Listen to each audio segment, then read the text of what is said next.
Starting to stream up. Back in the studio. Salute to Knicks Nation.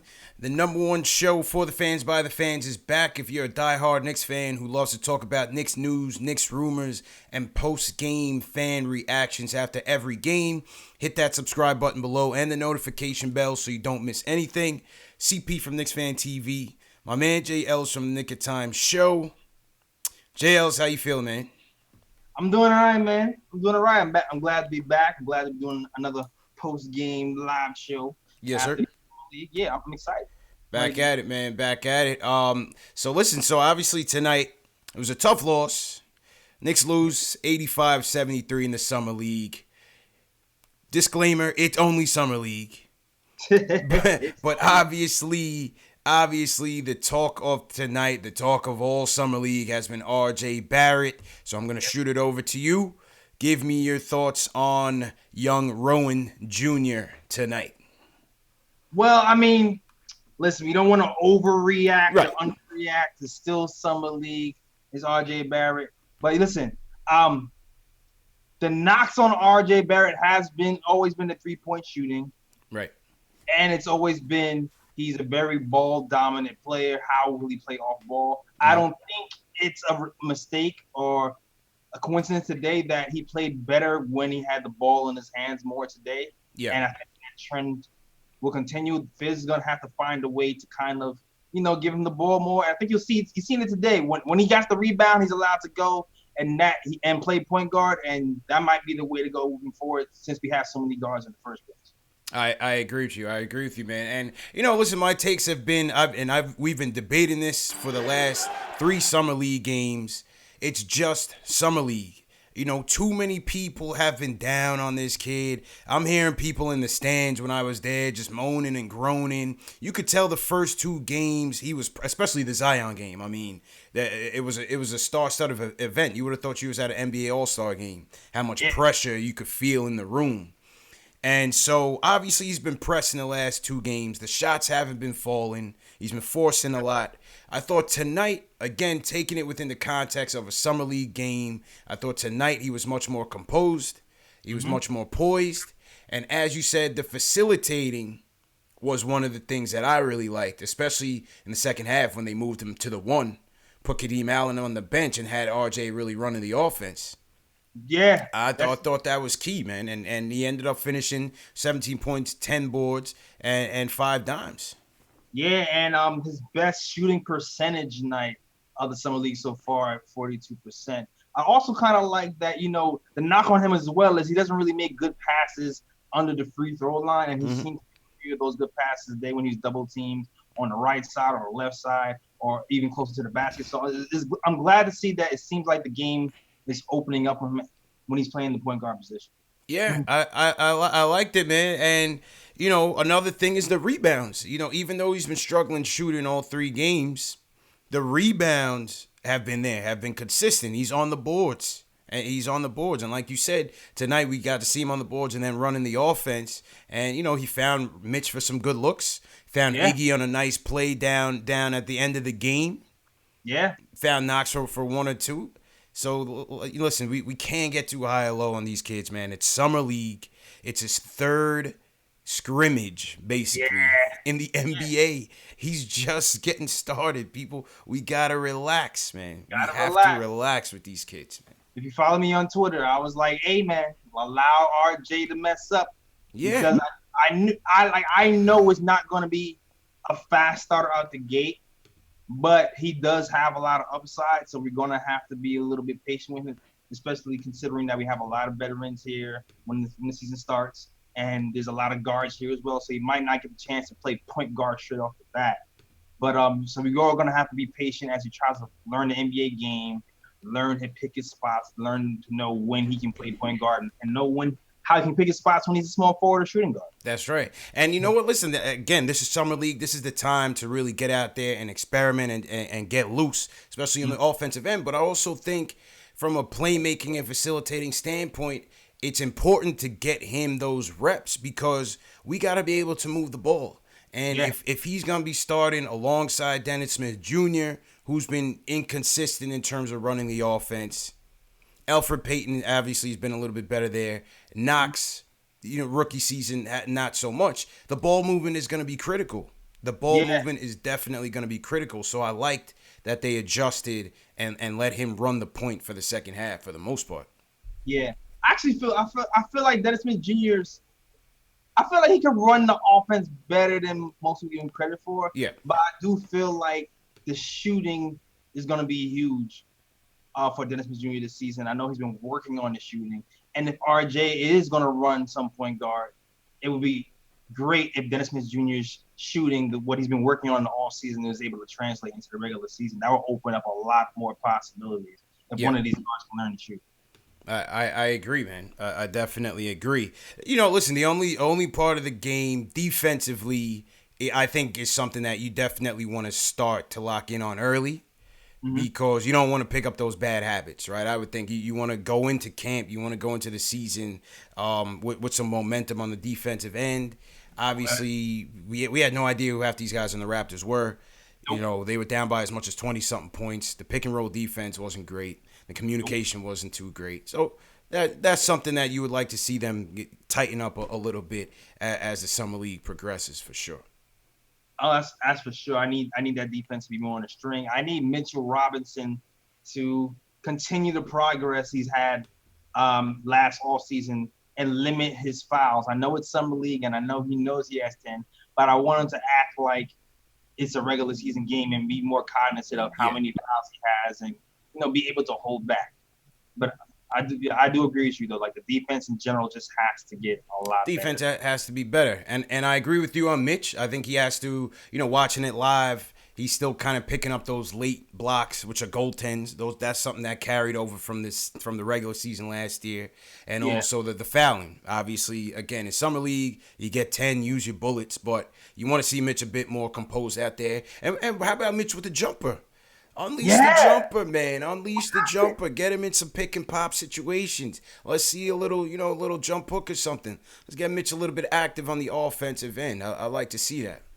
Yeah, man. Let's unleash that, man. Like I don't want him to be a Dwight Howard situation where he's working on his post game and jumper for like 5-6 seasons straight and you never even see it. Yeah. Like, let it go, man.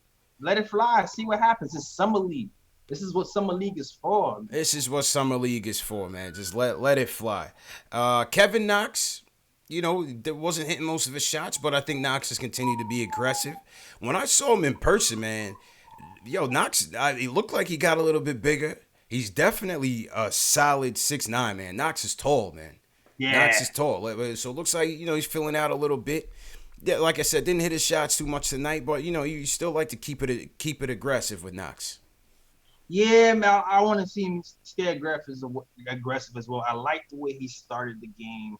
Very aggressive, nice little and ones, picking his spots, jumpers. I feel like he ran out of steam. It's kind of like how the regular season was. Yeah. Really fast starts and runs out of steam later. But I'm hoping he can keep his mental stable. Right. Keep that motor going. Keep that motor going. And I think RJ should help. I hope RJ will help. Help him in that regard. But I think whether it's motor, and this kind of segues to our next topic, but I think motor and the defense, this is where I think we mentioned Taj Gibson and a potential Marcus Morris, which we'll touch on. This is where these guys will help these young kids, man. Yes. People keep, I heard a lot of people were kind of up in arms over the Taj Gibson signing. And I look at it I don't look at Gibson as an on the court contributor for this team. Obviously, he's gonna fill in and do his thing. He's not completely done, but I think from a professionalism, from a practice standpoint, from a defense, from a toughness, he's gonna be able to help these kids. I see the same thing with Marcus Morris, man. I mean, I disagree with you a little bit actually, because considering that we only have Mitch as a defensive anchor as a center, I feel like the Knicks were kind of missing somebody else who can play defense as well. And I feel like Taj Gibson was brought here to kind of be somebody who can teach defense, play defense, and also be the Lance Thomas of the team. Yeah. That guy from Brooklyn. More productive than Lance, though. More productive than Lance. Yeah, yes. more productive. He could be what DeAndre was last year for Mitch. Right. Exactly. Keep him in line. definitely keep him in line. So I feel like there might be some minutes, depending, because Fizz doesn't like to play defense all the time. Right. But I feel like maybe he might like to play defense when it comes to center. Die-hard Knicks So fan he who loves may use him as a spot center, put him with Portis off the bench, or who knows. We'll see. Right. So yeah, so I like that toughness, that grit that they're trying to fortify with this team.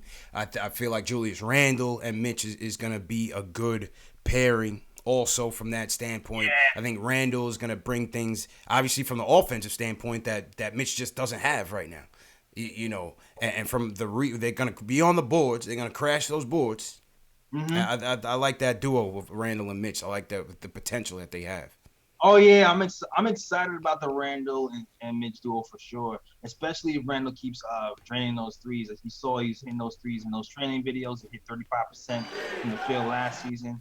That has the potential to be a dangerous combo, man. I can't wait to see how that goes. Absolutely, man. Absolutely. And all of those guys were officially announced by the Knicks. It was Julius Randle. It was Taj Gibson, Bobby Portis, Elfrid Payton, and Wayne Ellington. So those guys have been officially confirmed by the Knicks. Now, there are other news as it pertains to free agency, which we'll get to. Number one is one Bullock. Yeah, Reggie Bullock. Reggie Bullock. I forgot his first name for a second. I was like, is it Randy? No, that's football. That's football. I got you. Yeah. So Reggie Bullock, from what they're saying, according to Woj, there's a current renegotiation of his contract, a 2-year, $21 million deal, in which the two sides are now reconsidering or renegotiating the contract based on his potential fitness for the season, J.Ellis. That I never really heard that before. I have to admit, I've never heard that before, bro. I believe he failed the physical, CP. He has plantar fasciitis. If you guys know, if you follow the Lance Thomas was plagued by plantar fasciitis for a very long time. It affects your game. It affects how many games you can play. And I guess they found that out a little bit later, so they might be restructuring the deal, and that deal restructuring might bring us an early gift for Christmas. Yeah, in Marcus Morris, and that's another situation because Marcus Morris, they're saying, is contemplating reneging on his oral agreement with the Spurs. DeAndre Jordan, like. To come to the Knicks. What does that say about the orange and blue, J.Ellis? I mean, some people say, well, it's just $5 million, but I mean, hey, money isn't everything, man. Money isn't everything, J.Ellis. Ninja P I'm telling you, dog. Ninja P, get somebody in front of these guys, dog. Ninja P and Fizz and those guys, they're very personable. Yeah. You get them in front of a player, and anything can happen. Once they're in front of the player, you just gotta get them in front. Yeah, I mean, listen, you have to like what you're hearing here in terms of Morris. Listen, with the Spurs, clearly, yes, he'll be leaving a 2-year, $20 million deal on the table and potentially trying to come to the Knicks for a 1-year, $15. But you got to think, there's no state income tax in Texas, so he's saving there if he stayed. The West is wide open. The Spurs can make as much noise as anybody, I feel like, in the West. So it should be taken into consideration when a guy is considering leaving that on the table to come here. Yeah. Albeit for more money in 1 year. I think it still says something about our organization. But let's talk about Morris as it pertains to helping this team. What would you think about a potential fit with Marcus Morris on this team? Oh, man. I mean, now with Morris on the team, that gives you another big that they can defend and hit threes at a respectable clip at least. And that's something we sorely need. I mean, I know I mentioned Taj Gibson before and how important he would be to the development of these young guys. But we have somebody like Morris who can still give you probably a little bit more than Gibson and is a little bit more physical against these bigger guys in the East. He's going to be an excellent addition, man. I would love that sign. I love it, man. I would love it. Listen, he's tough. He can play defense. He rebounds. He can shoot the three, like you said, at a respectable clip.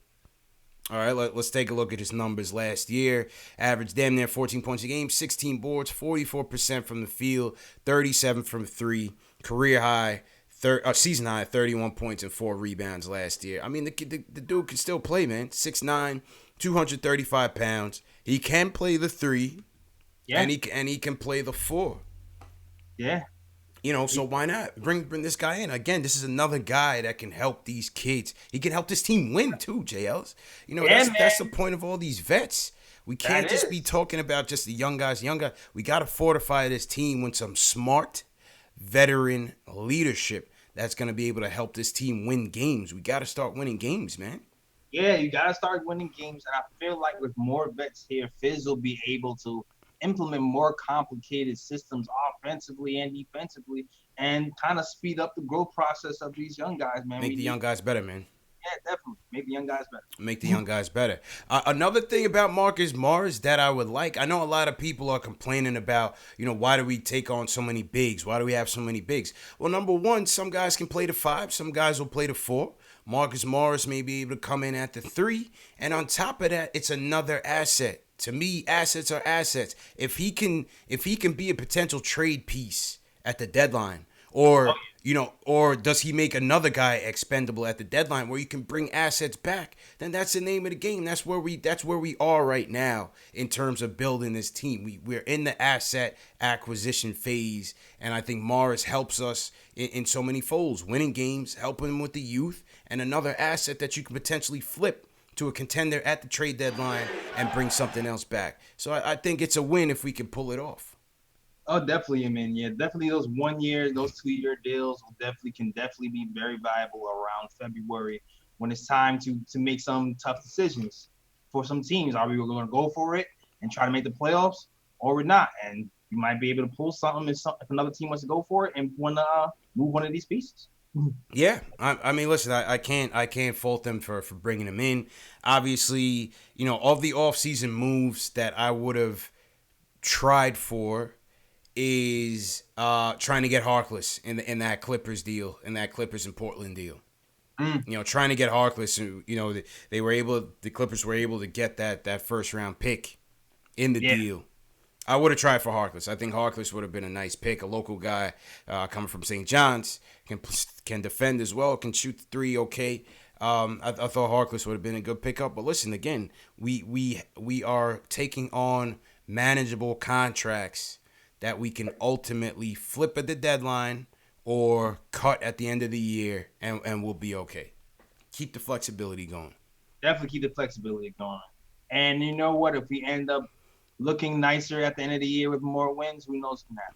Yeah, absolutely, man. First call tonight, and first off, shout out to everybody on the Nick of Time show chat. I know people are wondering what happened to the Knicks Fan TV live stream. It is on brief hiatus while I work with YouTube on a resolution. There's a little bit of a technical glitch right now going on with the live stream, to say the least. I'm still live streaming on Facebook, so shout out to everybody watching on Facebook. Still live streaming on Twitter. Shout out to everybody watching on Twitter. The live streams that you see on the Nick of Time show will be posted on the Knicks Fan TV channel as a recording until we can get the live streaming back up. So it made just a little temporary setback for a major comeback. No worries. You can still catch us everywhere, like I said. Subscribe to the Nick of Time show while you're watching right now. Hit that thumbs up on the show, just like usual, and we'll be back up and running, man. So shout out to the Shells in here, Gil Humphreys, TM, Knicks Fan TV, Dave, Kendall Bacuero. What's going on? Late night, or the late night degenerates, J.Ellis. This is summer league, man. We got a nice little crowd going right now. Yeah, nice little crowd, man. Everybody, welcome to the Nick of Time show. Facts, man. Nick Fury, what's going on? He said we got you, man. I appreciate it. All right, let's go to the first call of the night. It's Jay from East New York. He wants to talk about summer league and Marcus Morris. Jay, how you feeling, bro? What's going on, man? What's going on, man? Chilling. How you feeling, bro? I like the Morris signing if we do get him. Yeah, why not? I think that's going to be real good for us, having a vet. Somebody that could play the 3 or the 4 and a small ball 5 at times if you want to stretch things out. You feel me? So I think that that's going to be a good grab. And I also like that the Knicks are being very frugal, like, you know, with Bullock, whatever they found in his medicals. Like, that shows me that, you know what I'm saying, that people are alert. You know what I'm saying? Like, it seems like there's some type of continuity, you know, like there's a plan that everyone's following. So, like, nobody's not just, you know, running around with their head cut off. But as far as the summer league go, I'm liking what I'm seeing from the guys in spurts, you know. I just feel like Knox got to get stronger. I'm liking his shot, though. I've been seeing some things from him. RJ, he got to get stronger. That shot, he got to work on his shot a little bit. The shot's been looking a little flat. The shot's been looking a little flat from what I've seen on the games I was at and tonight as well. You get the arc going. Yeah, you got to get that arc going. In my opinion, it looked like he got like too much to it. Like he looked like he got to set his legs and bend his knees, and then he got to pull. Like he kind of got to get that motion a little more smoother. Yeah. Well, bro, remember also that's one of the things he's been working on this summer. He's also, like DSJ, he's also been working on his jumper. So we got to take all that into consideration before we just, after 2, you know, garbage games, try to trash the kid as a bust. I mean, people got to slow down with that, man. It's wild. No. I don't think he's a bust. Yeah, no, not you. I'm just saying the criticisms in general has been kind of outlandish. It was funny to see because I could see it coming. Yeah, I could see it. Remember I didn't see it? I was like, yo, the man can't shoot. Yeah. Am I saying wrong? And I have nothing against RJ. I still feel like he's gonna be a great player. It's just gonna take some time. So be patient. He's gonna take some time. He's still a triple-double threat, but he has to learn how to shoot. And it'll come with time, it'll come with reps. Facts. Go ahead, Jay. Jay, did you hear J.Ellis? All right, yeah, so hello? Yeah, one more thing. Okay, man. Go ahead. As far as the starting lineup, as far as the starting lineup, like, who would you guys have as your starting 5, you know? My starting 5, I'm rolling with DSJ first. I think it's his job to lose. I want to see him, you know, take that next step. He looks like he's hungry. He's out there in Vegas with the team. He's working on changing his jump shot. So I think DSJ is really coming in with a chip on his shoulder. Obviously, at the 2, I'm going RJ. At the 3, I'm going Knox. 4, Randall. 5, Mitch. What about you, J.Ellis? Any changes you would make? I mean, I would do that too, but I mean, here's the thing. Before Elfrid Payton there, I would consider having RJ come off the bench, just so like how you said today. You see how it was used at the top of the key. He's able to get his mojo. He damn near had a triple-double. Yeah. Yeah, so before Elfrid Payton got here, I would like to have him come off the bench and kind of run the second unit. But now that Elfrid is here, I maybe just throw him in the fire and start him. So wait, you would start Payton at the 1 or the 2? You would start Payton at the 2? No. Oh. Like, no. I would start RJ at the 2. I would start. Okay, I got you. Are you saying before Payton got here? Before Payton got here, I was thinking the best case scenario for RJ was for him to run a second unit as a guy who can run a lot more that point guard. You know, go in between being a point guard and a shooting guard, just like he was at Duke. Right. And let him comfortable. That was my idea, and people was kind of crapping on me for it. But you see today how much better he played when he had the ball in his hand. But now that Elfrid Payton is here, I feel like that's going to be a conflict there with the shooting and they both kind of have the same weaknesses. So I feel like I would throw him in the fire and start him at the 2 this time. Jay, what you think? If I had it my way, I don't know. I think I'm gonna get a little bit more spicier with my lineup. You know, as far as starting point guard, I'd probably go with Elfrid Payton just because he could run the offense a little bit better. You know, I think I like Dennis Smith Jr. off the bench if RJ got to start at the 2. You know, because I can't really see who else to put at the 2 as a starter. You know, because ISO, he got to come off the bench and give us buckets. Right. We need that. You know, so I would put Dennis Smith Jr. You know, as the second string point guard coming off the bench behind Elfrid Payton, and I'll put Bobby Portis in at the 3. I'll put Knox in at the 4. I just feel like he got to get his body right. He got to get his strength up. And I'll put my boy Mitch at the 5. You know, just let him rim run and protect the rim. You know, what about Julius Randle, man? You gonna bench Julius Randle? You just gave Julius Randle all that money, man. We got Randle. He thought best off at the Damn, I don't want to put Knox on the bench because I like Knox, man. Yeah. I can't see him coming off the bench. Man. He ain't gonna get no burn because you got Randle, Marcus Morris. Like, where he gonna play at the 3-4? He ain't gonna really get no time. Nah, I hear that. I hear that, man. And appreciate the call, Jay. J.Ellis, he was ready to put a prized acquisition on the bench, man. Yeah, nah, that's not it. can't do it. Can't do it. 3 though. Wait, what was his starting five? His starting five was Elfrid Payton, yeah, Barrett. He put Portis at the 3. Yeah, Portis is not quick enough. Nah, he's not quick enough. He put Portis at the 3, Knox at the 4, Mitch at the 5. Nah, I can't run that. Yeah, he completely forgot about Julius. Yeah, keep Knox at the 3. Put Randle. You got to keep Knox at the 3. It's going to be a struggle, probably defensively, but you just hope that he can do his best because I don't think he's ready for the 4. You may see him in some stretch if we play a little small ball, maybe with Randle at the 5 at times if we need a bit more offense. Right.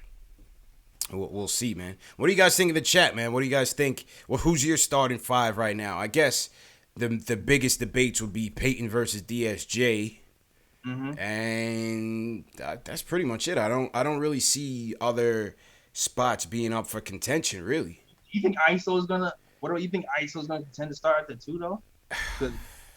Because I know. For argument's sake, RJ is a higher pick. Mm-hmm. But ISO can shoot the 3 and seems just more. He's gonna be a shooter. He's gonna be more consistent. I would like Elfrid and ISO as a second unit. Yeah, absolutely. I would like Elfrid and ISO as a second unit because you can get right. You can get them going. I would go Elfrid, ISO. Hopefully you get Marcus Morris. Portis. I would run them. I don't know how deep you would go in the rotation, and maybe Gibson. Right. Damn, my guy Free Dot, yo. Come on. Yo, listen. It's going to be a dogfight, man. It is going to be a dogfight. I don't know who's going to get those minutes. And that's another thing. We haven't even mentioned Frank. We have not even mentioned the French Prince. I was talking to somebody on Twitter today. I forgot the name. And I said, it was Ernesto. And he came at me like, I hate to see that you down on Frank. I'm sure J.Ellis isn't. And I said, it's not up to me. It's up to the organization. I said, right now, there's at least 2 guys at the 1, the 2, and the 3 that you would put ahead of Frank automatically going into the season right now. Peyton made it hot for everybody, though. Peyton made it hot for everybody, man. And I was having this debate with some guys in the summer league, and one of the guys made a good point. He's not even a Knicks fan, just an overall basketball fan. And I kind of made that point that, the Peyton signing kind of puts the point guard situation in flux once again, where we have no real clear front runner. I was like, I would have liked to have seen them just run Frank out there, run DSJ out there. And he made a good point. He said, when is Frank going to earn it himself? You know what I mean? When is Frank going to keep what he kills, J.Ellis? That's the question. Well, we're going to see if he makes this FIBA team. That's going to be test 1. I didn't even know that was up for debate. Yeah. I thought he was automatically playing. Nah, I don't think it's a lot for Frank on FIBA, though. I think he has to beat out some people. I think he made a first cut, but I think he has to make another cut. Interesting. Yeah, but he was at the summer league. He was out there in Vegas. He's still out there, with Dot and DSJ. But it's just interesting because you have DSJ, you have Peyton. They're already ahead of Frank at the 1. At the 2, you got RJ, you got ISO, you got Dotson. They're already ahead of Frank. And at the 3, you're going to have Knox. You're going to have Bullock. Well, we don't know if he's ready or not, so maybe that's a good thing for Frank. And you could potentially have Marcus Morris vying for those minutes. Yeah, man. You got Iggy. I haven't even mentioned it. What does Iggy do? We'll see. Can he crack the rotation? Iggy's making it hot, too. Iggy's making it hot. So this is surely a keep what you kill situation for Frank, and he's going to have to show and prove, man. Yeah, not even Frank and Dot too. And the thing is too, if Frank can shoot, it's a wrap because he can play. He can defend 1 to 4. That is what is going to get him back in. He has to be a more reliable shooter, man. Has to be a more reliable shooter, bro. He could defend 1 through 4. Like in reality, if Frank can just shoot, he'd be perfect. Yeah. But he had to be able to shoot. I agree, man. I definitely agree. So we'll see. We'll see. Like I said, I don't see the confidence in him right now. Even in his press conferences, I think he feels the pressure. He knows they try to trade him. Maybe he himself was looking for a trade by switching the agents, going to the French agent that handles most of his guys. So I think what ended up happening was they didn't find the suitable trade. They didn't just want to dump him. Maybe to the dismay of some people in the chat. They didn't want to dump him, and I think it would be in their best interest to get him some playing time to see if you could get a good trade for him or to see what he could become. Yeah, me too. I definitely agree. Yeah, absolutely, man. Once again, shout out to everybody in the chat. Hit that thumbs up button for your boys. Knicks lose tonight on the Summer League tilt, 85-73. CP from Knicks Fan TV. My man J.Ellis from Nick of Time Show. Back in action, back in the studio. Let's go back to the calls, J.Ellis. Next up is, we heard from Jay. Appreciate the call, Jay. Next up, Doc Ross from Atlanta. He wants to talk about Iggy and the RJ. Doc Ross, how you feeling, bro? Yo, what's going on, CP? J.Ellis, what's going on with you guys? How you feeling, man? Been a while, bro. How you doing?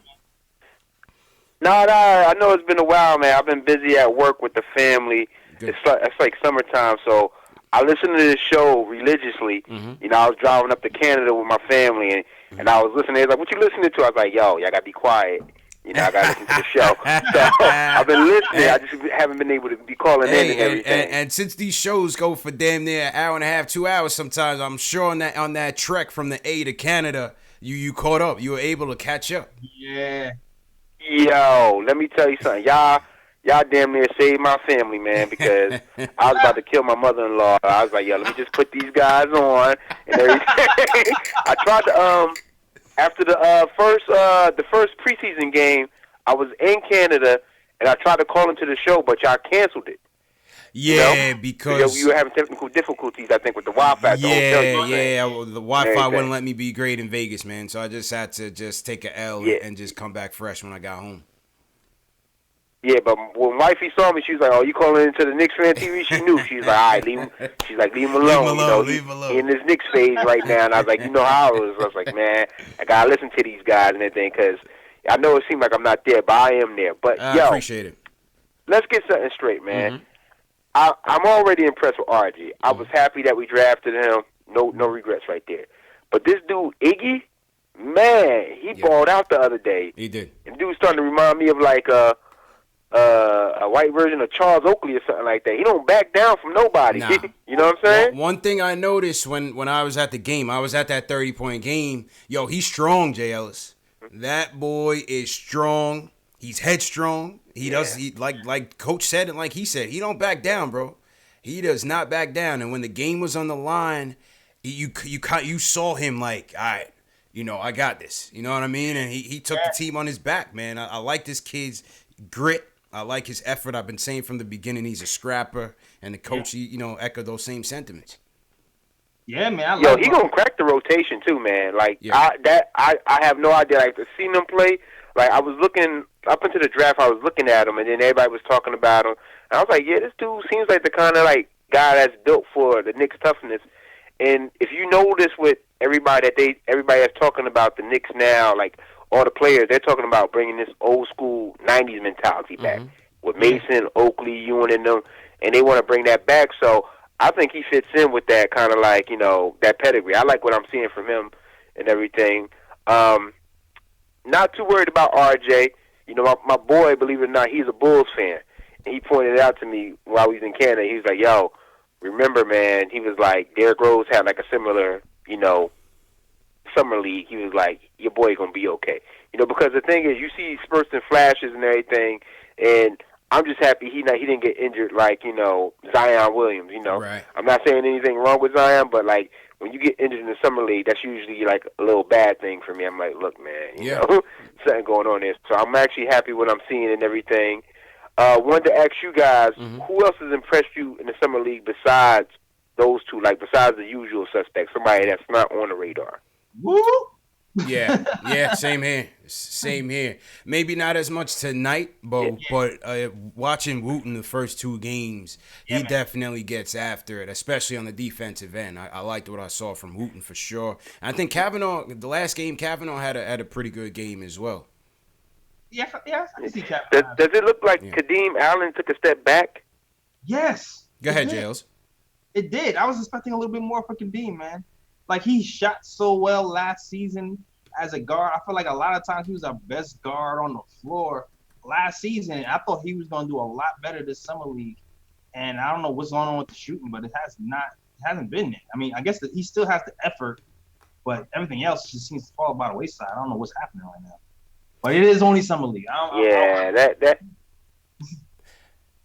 That seems strange to me. Last thing, because I know we got other callers.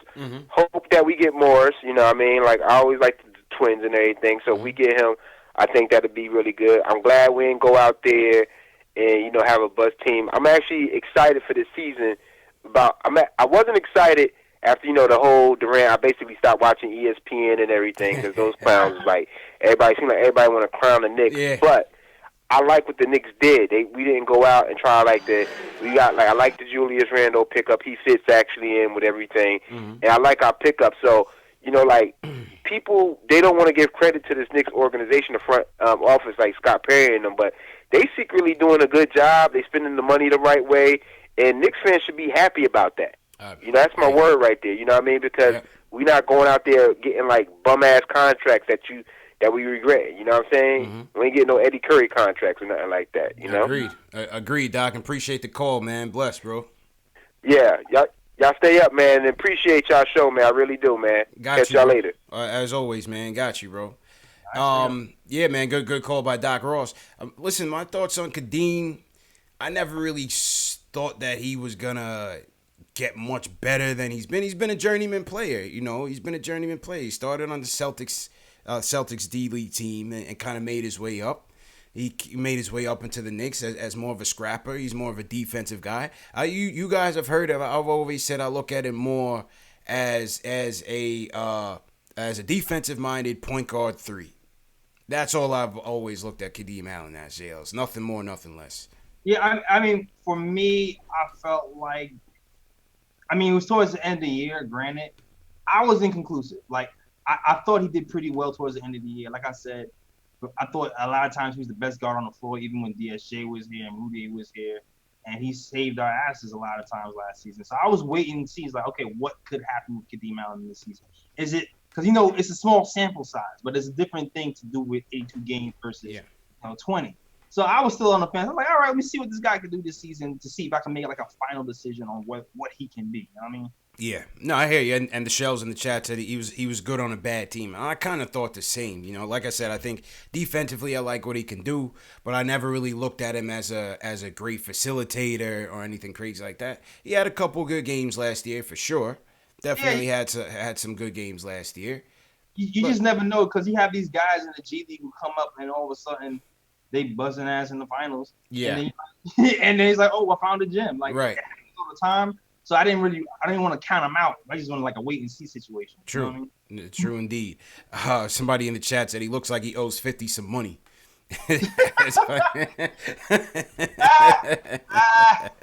I'm dead. Oh, yeah. Oh, God, man. Okay, let's go to the next call. Shout out to everybody in the chat once again. And for those of you who came in late, once again, live streaming on Knicks Fan TVs on a brief hiatus. However, just minor setback for a major comeback. That's the bad news. Good news is always streaming on the Nick of Time show. So make sure you subscribe, hit the thumbs up, and hit that notification bell. Also always streaming on Facebook, on Twitter, and on Twitch. That doesn't change. And these shows will be posted as recorded content on my channel, Knicks Fan TV, until I resolve a little issue at YouTube that I'm dealing with right now. So just a little tweak in the action right now, but you're still gonna get the same shows. Everything is going to be still regular. Just continue to support, continue to share the links that we send out, and everything will be cool, man. So once again, shout out to everybody in the chat watching us on the late night tilt. Let's go back to North Carolina, J.Ellis. Boogie, he wants to talk about Summer League and Marcus Morris. Boogie, how you feeling, bro? Yo, what's good, my team? How y'all doing, man? Good, man. How you feeling, bro? I'm doing all right. Yo, I had to change my name from Jay, man, just to make up a day, because, you know what I'm saying, I've been having too many issues with Jay, but you probably know who I am by my voice, man. It's your old head, man. But look, man, check this out, man. You know, I was real high up on Morris 3 weeks ago, and I was telling you, I wanted Morris in Brockton. We should have had Morris really before we had Taj Gibson. You know what I'm saying? But that's a great look. If that man leaves San Antonio's organization and wants to come to us, that's a great look, because San Antonio is supposed to still be a great organization. For sure. And the way they talk about us is like, you know, we ain't got things good and all that. That's a great look for us, man. Yeah. And we can use him. All right. Second thing is DSJ.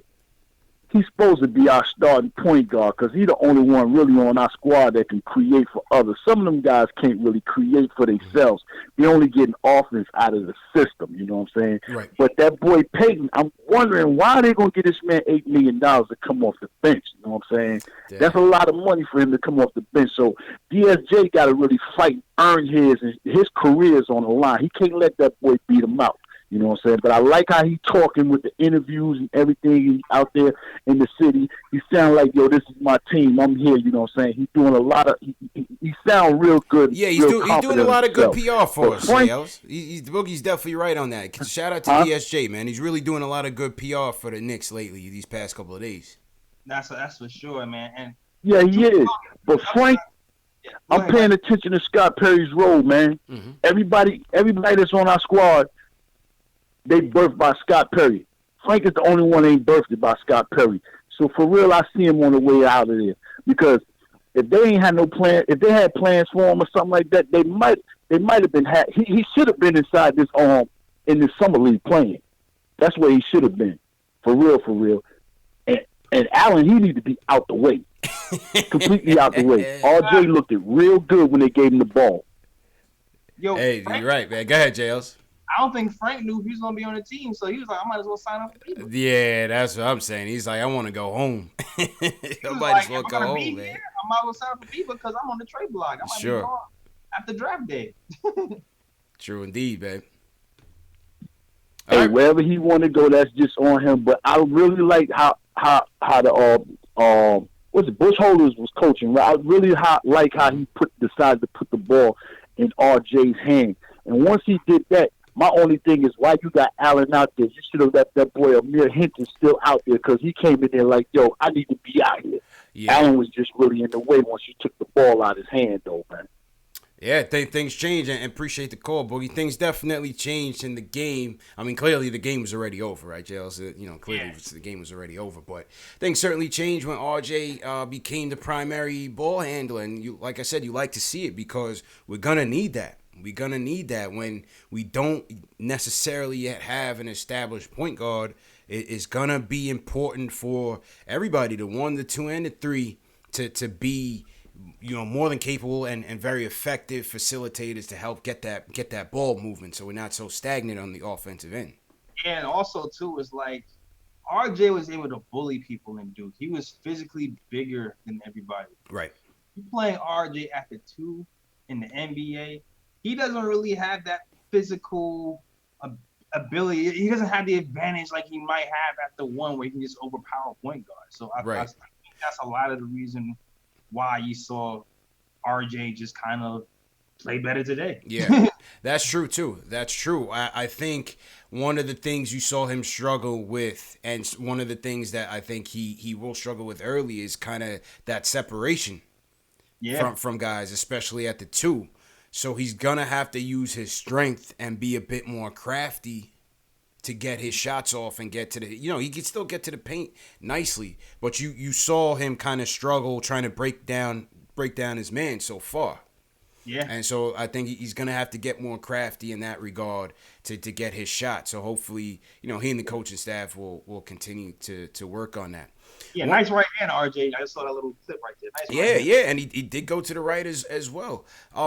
One of the things that Boogie had brought up in terms of the respect for the organization, this is one of the tweets that Woj had put out in regards to the Reggie Bullock situation. He said that he spoke to Bullock's agent, and he was complimentary of how the Knicks handled the emerging situation. He cited how accommodating ownership, front office, and medical staff had been in dealing with the new issues facing the deal, first class throughout. Yeah. That was Reggie Bullock's agent on the Knicks, first class throughout. Thank you. That can't be overlooked. Nah, man, we overlook need that. We need that. We need that press. We need that good press right now, man. Yeah, and shout out to Woj for bringing that to light. He didn't have to do that. That wasn't, something that, was groundbreaking, but I think it means something. It does, and shout out to Woj for knowing that it meant something. Because the bad press the Knicks have been getting over the last few weeks is been relentless. So any good press right now is just gonna help us. Look, we are functional right now, man. Right. It's not We're functional, man. So thank you, Woj. We are functional. And man, oh man, J.Ellis, let me tell you something. First and foremost, shout out to everybody that pulled up on us at the Summer League, man. The Vegas was lit. The Summer League was lit. I feel like Knicks fans were the most represented fans, even more so than Laker fans, probably because the Lakers didn't have a prospect, worth much this year. It could be. We were in there heavy. And let me tell you something, man. The brand was in there heavy, man. The post-game live, Knicks Fan TV, the Knick of Time show. I can't tell you how many people stopped me in that arena, in casinos, random places like, yo, I love y'all's show. You're the first show I go to. I love it. Appreciate everything you do. So even though you didn't make it, bro, trust me, man. The love was out there, so heavy in Vegas. It was incredible, bro. It was incredible. And hopefully next year we could get a much bigger turnout. We did a happy hour this Saturday. It was probably about 25 of us. I mean, we had people drive from San Fran to come meet us. We had people, my guy Jay from Dallas. My man drove from Dallas to Las Vegas, bro. Wow. To come through and to link up. It was crazy, man. So there was so much love out there. I met Woj and Shams in the same night. That's crazy. It was crazy, man. I'll tell you, everybody was out there. The whole Knicks contingent was out there. Allen Houston was on my flight going. That's my guy. H2O. Shout out to H2O, man. H2O was there. All the Knicks contingent was there. Ran into Begley at the game, at the second game. Said what up to him. Obviously, y'all seen the Flavor Flav thing, which was crazy. The whole Flavor Flav scenario. Me and Flavor Flav was vibing out there, man. It was crazy, man. Because Flavor Flav is from Long Island.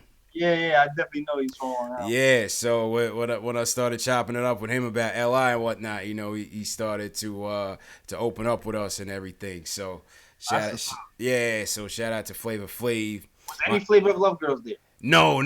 He was there with his wife and kid. Flavor Love Days is over, man. Flavor Love Days is over. He was there with his wife and kid.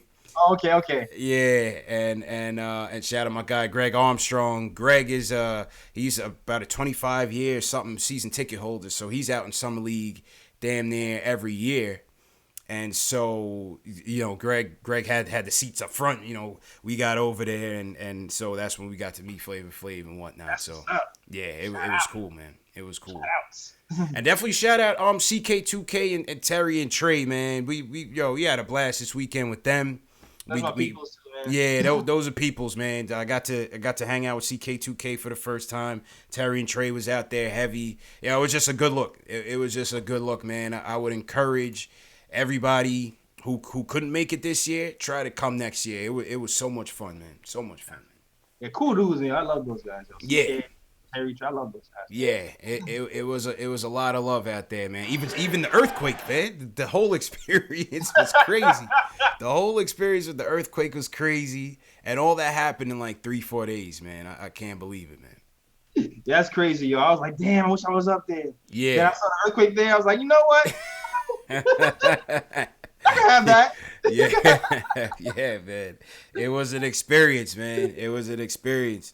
And so, people in the chat's asking where Flav's. He's from Roosevelt, Long Island. He's from Roosevelt, and he said because there was a point where him and Mills had a real warm embrace, and I asked him, I was like, "Yo, Flav, do you know Mills from growing up in L.I.?" He said they family. Oh, he said they relatives, so they must be cousins down the line or something. So, oh wow, yeah, interested tidbit. That makes okay. That's what's up. Yeah, that's why you got the Knicks hat on heavy. Oh, heavy. He was at the game tonight as well. He was at the game tonight. Greg texted me, said he was sitting there with Flav again, so he was definitely there tonight. He lives in Las Vegas now. Okay. Yeah, lives in Las Vegas now. So, shout out to Flav. Shout out to everybody from Long Island. All right, let's go to the phones. This might be the last call of the night. J.Ellis. Brian from Virginia. He says he likes the Knicks offseason moves. Brian, how you feeling, bro? How we doing, guys? Good, man. How you doing? So, you guys were in Vegas this weekend, correct? I was. J.Ellis wasn't. Okay. So, you got to at least see a little bit of UFC 239, or you kind of knew what was going on? Oh, I seen all of it, man. I'm a big UFC fan, so I saw all of it. I actually ran into Chris Weidman as well. He's from Long Island, so me and Weidman was chopping it up. He was at the happy hour. Longo team. Longo team. Yeah, yep. So, no, what I wanted to say, the analogy I wanted to make was, so a lot of people think, like, all of a sudden the Knicks are going to start losing their fans to these Nets because of Kyrie and KD. I think the Knicks are Jorge Masvidal, and we got our hands behind our back right now, like we're not going to do something, but we're going to run up and meet every team in the face that underestimates us this entire season. And that's how I feel. We signed all dogs this offseason. And our whole young team last year played their asses off, where they were getting a standing ovation at MSG, their last game of the year when we were the worst team in the league. Now we added a bunch of dudes that will not only break your eye socket if they need to, but a lot of dudes who know how to play basketball. And we add that to a bunch of young dudes who definitely want to learn how to play. So I don't see us losing any fans to the Nets. I don't see us losing any fans at all. I think this year we're really going to prove to people with the young core that we have and the people that we sign that we're tough and we're not to be messed with. We're going to be a tough out every single night for people. I think at first, people are going to say, oh, we're going to play the Knicks tonight. It's going to be an easy night. And then when people start to play us, they're going to be like, yeah, I'm really not trying to play the Knicks again. We're not the most talented team, but we're gonna box some teams up this year. We're not gonna be messed with this year. And that's how I feel. Man. And we're not losing any fans to the Nets. People are gonna fall in love with this team. The first time RJ and Knox get knocked on their butt, see what Morris does. Yep. See what Randall does. See how Mitch reacts. We got some enforcers. Everyone is going to fall in love with this team this year. We got some enforcers, man. Appreciate the call, Brian. Brian's sprinkling some optimism at the end of the show, J.Ellis. Gotta finish on a high note. Gotta finish on a high note. I mean, so the comparison that he was making for those of you that didn't watch UFC or don't watch UFC, there was a fight, and basically, the guy caught a record KO. Basically, as soon as the bell rung, my man ran up with a flying knee, J.Ellis, and knocked this dude into oblivion. Wow. Into oblivion. My man was sitting there in a coma, lifeless, for a good 5 minutes, bro. Whoa, bro, crazy. Yo, real talk. I mean, listen, I know UFC is not for the faint of heart. Some people can't take the gruesomeness of the sport. I love it. I like it better than boxing at this point. And it was the most impressive knockout I've ever seen in my life. He started the fight with his hand behind his back. As soon as the bell rung, ran up with a flying knee and my man just laid there in chalk. Wow. Toronto YB knows what I'm talking about. Yeah, Toronto. Yeah, that's exactly what I'm talking about. But yeah, to Brian's point, J.Ellis, I think, listen, you hope we surprise some people, right, with the roster moves that we made. As he said, we got basketball players, we got high IQ players for the most part, and we got solid veterans. We got grit that they're gonna buy into Fizdale's system. Yeah. There's no Joakim Noah's regrets. There's no cupcakes. Right? There's no cupcakes. We got professionals that are gonna come in and play hard. Another thing, you guys should also read the article on Close Up 360 on Bobby Portis. That's a really good read. You read that, right? Yeah, I definitely read that. Really good read. Hardworking man, dog. Yeah. Hardworking, dog. Yeah. I would recommend it, man. Read on Close Up 360. They did a real dope piece on Bobby Portis. It takes you through like the day in the life of Bobby Portis, his workout regimen, his off the field interests, in business. He's really trying to make sure that he establishes himself after basketball, which is really important. So, a lot of people just think of Bobby Portis from knocking out Mirotic, but there's a lot more to him. Yeah, it makes you root for the kid, man. It makes you think like, yo, maybe there's a potential for a lot of these guys that we signed to take another step. The way these guys are working in the off season, you figure something has to kind of pay off, and he's no different. If you read that story, he's constant work from he shed a lot of weight. He's on a diet. He's working on his defense. He's working on his flexibility. I mean, not flexibility. His not his flexibility, but his reflexes. There you go. Like, there's a chance. We'll see. I'm excited to see what Portis can do this season. Yeah, me too, man. Me too, man. And listen, like I said, I like Brian's optimism. We'll see what happens. We need to win games, man. 17 games is not going to be acceptable. I think 29 is realistic. If we do anything more than that, it's house money. Yeah, I'm gonna say 30, 35. You're going 30, 35, right? Mm-hmm. Okay. All right. Cool. I'm trying to find this clip real quick before we get off. Hang on one second. I'm trying to find this clip. Well, here it is in still photos of my man basically laid out. Yeah. Yeah, it was crazy, man. Oh, here it is right here. Bow. Wow. Oh no. They made this one into a meme. That's not it. They basically made it into a meme. I want to find the real one. Wow. Here it is right here. Really? Oh man. Wow. Yeah, my man literally dropped and was laid out, bro. Laid out. Man. Into oblivion, J.Ellis. Wow. It was insane, man. What? It was insane. Yeah, and supposedly the other dude was talking real slick to this guy the whole fight. So the whole pre-fight, leading up to it. So my man just said, enough is enough. Enough is enough. So anyway, say that again. Followed with the punch after that? That's crazy. Well, in UFC, until the ref stops the fight, you basically have to continue to obliterate your opponent until it's over. Wow. Yeah. So that was that, where that's concerned, man. But all right, J.Ellis, let's get out of here, man. It's late. Yeah, good show though. Good show for a late night tilt, man. We had over 300 people on the Nick of Time show. So salute to everybody that was watching. Salute to everybody on Facebook, Twitter, Twitch. Yep. All right, J.Ellis, go ahead and wrap up, man. All right, if you want to check the podcast, you definitely gotta go to soundcloud.com/show. I have a bunch of links in my bio where you can see where to go for the podcast. You go to SoundCloud, iTunes, Google Play, Spotify. Just Google the Nick of Time Show. You can find all those things. Also, if you want to follow me on social media, it's the KOT Show on Twitter, and Nick of Time Show on Instagram. And I should be dropping the video for the new episode of the Nick of Time Show tomorrow, possibly the next day, depending on when this video renders. That's it. Back to you, CP. Yes, sir. Good show, J.Ellis. Great to be back, man. And, hey, listen, man. Shout out to everybody that joined us tonight. Knicks lose to the Raptors, only Summer League, 85-73. But I think a nice little bounce-back game from R.J. Barrett.